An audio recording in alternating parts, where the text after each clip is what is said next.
ചൂടുവെള്ളം സുഖമില്ല ഇങ്ങോട്ട് കിടന്നൂടെ? നിങ്ങൾ ഇന്നലെ നൈറ്റ് ഡ്യൂട്ടി എടുക്കാൻ പോയി, നിങ്ങളല്ലേ കൂടി തണുപ്പടിച്ചിട്ട് കുറെ ആയില്ലക്ക. നമുക്കൊന്ന് നാട്ടിൽ പോയിക്കൂടെ? എവിടെ പോവാന്റെ കുട്ടിയെ ആർക്കും വേണ്ടടാ. കുട്ടികളും മക്കളൊക്കെ നാട്ടിലില്ലേ? ഞാൻ ഒന്ന് വിളിക്ക, കുറെ ആയില്ലേ? അതിന്റെ ഒന്നും ഒരു കാര്യമില്ല മോനെ. വാപ്പാക്ക് തീരെ സുഖമില്ല. ആരുടെ വാപ്പ? ഞാൻ അല്പം തിരക്കിലാണേ. ഹലോ, നിങ്ങളെ വാപ്പാക്ക് തീരെ സുഖമില്ല. പുള്ളിക്ക് തീരെ വയ്യാണ്ടായിരുന്നു. അതെന്തൊക്കെയൊന്നും വയ്യാതെ തന്നെ. ഇനി ഇതിന് കൊണ്ടുപോയിക്കൂടെ? നിങ്ങൾക്ക് അവിടെ വീട്ടിൽ കൊണ്ടുപോയി നോക്കിക്കൂടെ? കുറച്ച് തിരക്കൊണ്ടിച്ച് വെച്ചു വന്ന്. കാക്ക് തീരെ സുഖമില്ല കുറച്ച് ദിവസമായിട്ട്. മൂപ്പർക്ക് സുഖമില്ലെങ്കിൽ ഞാൻ എന്താ വേണ്ടി? 25 വർഷമായില്ലേ പുള്ളി ഇവിടെ കിടന്ന് കഷ്ടപ്പെടുന്നു.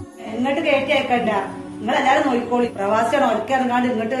ഹലോ, ഞാൻ 3 പേരെ വിളിച്ചു, അവരൊന്ന് സംസാരിക്കാൻ പോലും കൂട്ടാക്കുന്നു. ഞാൻ പറഞ്ഞില്ലേ, വീട്ടുകാർക്കും വേണ്ട, കുട്ടിയേക്കും വേണ്ട.